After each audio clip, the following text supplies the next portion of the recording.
मेरे घर वाले मेरी शादी करना चाहते थे। मुझे इस चीज़ से कोई ख़ास मतलब ना था। घर वालों ने एक लड़की देखी और पसंद की। मुझे तस्वीर दिखाई गई। मुझे तो एक आम सी लड़की लगी, कोई ख़ास चीज़ तो नज़र ना आई। मैंने कहा आप लोगों को पसंद है तो हाँ कर दें। मंगनी हो गई। मैंने ना तो कभी कॉल की ना कभी उनके घर गया। मुझे इन सब चीज़ों की फिक्र ही ना थी। मैं अपनी ज़िंदगी में खुश था।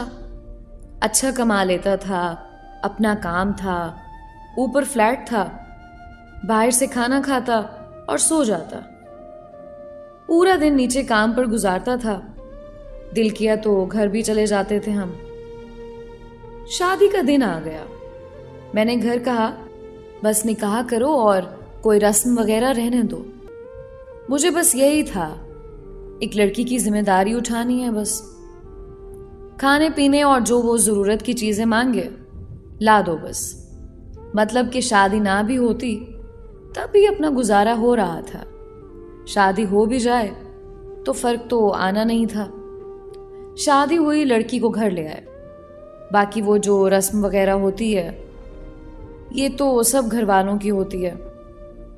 रुखसती वगैरह के बाद मैं घर आ गया। खैर मैंने कहीं पढ़ा था शादी के 2 नफल अदा करने होते हैं। मैंने वो भी अदा कर लिए और इसी बहाने इशा की नमाज भी पढ़ ली। वैसे कभी दिल में आया तो नमाज पढ़ ली, नहीं तो ना सही। और मैं सो गया, जो मेरी रूटीन थी। मुझे नींद आई और मैं सो गया। ना तो मुझे खुशी थी और ना ही गम। शादी के अगले दिन मैं उठा और काम पर आ गया। 2 दिन ऐसे ही गुजर गए। बातचीत हुई, बस इतनी जितना उसने पूछा जवाब दे दिया, इससे ज्यादा कुछ नहीं। उसने पूछा क्या आप शादी से खुश नहीं? मैंने कहा मुझे दुख भी नहीं। मैं लोगों में एडजस्ट होने में वक्त ले लेता हूं बस। ना कभी मैंने उसकी तालीम पूछी ना कुछ और। मैंने कौन सा जॉब करवानी थी। 1-2 बार घर छोड़ने गया उसको अम्मी के कहने पर। ना मैंने उसको पर्दे का कहा ना हिजाब का। उसको जो अच्छा लगे कर ले। मतलब कि अपना अमल दखल कुछ ना था। सोचने पर तो वो भी मजबूर थी। बंदा है क्या चीज है। मैं सोया हुआ था, मेरे पैर का अंगूठा उसने पकड़ा और कहा उठें, नमाज पढ़ लें। मैंने इर्द गिर्द देखा। खैर मैंने उसको कुछ कहा नहीं। वैसे कोई मुलाजिम उठाता था जब उसकी खैर ना होती थी। मैं बोला कुछ नहीं। मैंने सोचा चलो अब उठ गया हूं तो नमाज भी पढ़ लूं। 2 रकात नमाज अदा की और फिर बिस्तर पर अब वो मेरे पास ही बैठ गई, कुरान पढ़ने लगी। मैं मस्त होके सोया हुआ। आवाज तो आहिस्ता आहिस्ता आ रही थी। खैर मैं उठा, नहाया, नाश्ता बना दूं? आवाज आई। मैंने कहा नहीं, मैं लेट करता हूं और मैं अपने काम पर। खैर लेट था, मैं घर नहीं गया और फ्लैट पर ही सो गया। अगले दिन मैं घर गया तो अम्मी ने क्लास ली कि घर क्यों नहीं आया, अब तेरी शादी हो गई है, जितना मर्जी लेट हो जाए घर आना है। वो पास ही खड़ी थी। मैं अच्छा कहकर जाकर कमरे में सो गया। थोड़ी देर के बाद वो भी कमरे में आ गई। मैंने पूछा अम्मी से तुमने कहा? उसने कहा मैंने तो अम्मी को नहीं कहा। अगली सुबह उसने फिर मुझे उठा दिया और खुद जाए नमाज पर खड़ी नमाज अदा की नीयत बांधी हुई थी। अब बंदा उसको क्या कहे। खैर हमने भी शर्मो शर्मी वुजू करके नमाज अदा कर ही ली। उसके बाद उसने कहा आप मेरी बात सुने। मैंने कहा जी कहिए। मैं आपकी बीवी हूं। मैंने कहा हाँ जी।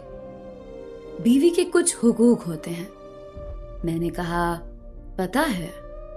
उसके बाद वो कुरान पढ़ने लगी। मैं खामोश अपने मोबाइल पर लगा रहा। अगली रात वो शरारतें करने लगी और जैसे तैसे उसके हुकूक अदा किए या उसने अपने हुकूक ले लिए। वो लड़की आहिस्ता आहिस्ता मेरी जिंदगी में इन्वॉल्व होने लगी। खैर अपने भी मजे होने लगे। हर चीज तैयार मिलने लगे, कपड़े जूते वगैरह। हर चीज अपनी जगह पर मिलती, कहीं भी फेंक दो। नमाज पढ़ने लगा था अब, मतलब जिंदगी अब बेहतर हुई थी। उसके आने से काफी घुल मिल गए थे हम। उसने कुरान पढ़ा तो मेरा सर उसकी गोद में होता। आवाज प्यारी थी, अक्सर सो भी जाता। जब तक मैं खुद ना उठता वो जगाती नहीं, कुरान पढ़ती रहती। अब मैं काम पर अक्सर लेट भी होने लगा। उसकी गोद में सर रख के सोने का मजा ही अलग था। एक बात और, घर से काम पर जाते वक्त मैंने ऐसे ही उसको आवाज दी और उसका माथा चूम लिया। शाम को घर आया तो रंग रूप ही बदला हुआ। इतना खुश बंदा मैंने देखा ही नहीं। मैंने सोचा ये तो काम ही बड़ा सस्ता है। अब हर रोज माथा चूम कर जाता। वो कहीं भी मसरूफ हो, घर के कामों में, उसने कोई ना कोई बहाना करके कमरे में आना ताकि मैं उसका माथा चूम सकूं। नरम लहजा, कमाल की गुफ्तगू, कमाल की मोहब्बत, पसंद के खाने, सुकून की नींद। जिंदगी मुकम्मल हो गई।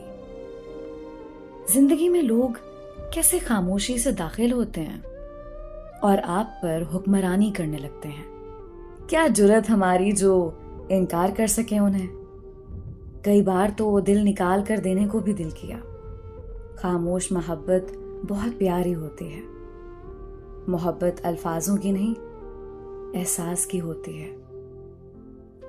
मोहब्बत का ताल्लुक इज्जत से है। औरत को एहसास दो, तुम मेरी हो, वो रूह तक दे देती है। उस पर भी आपका हक होता है। औरत मर्द के लिए सुकून है।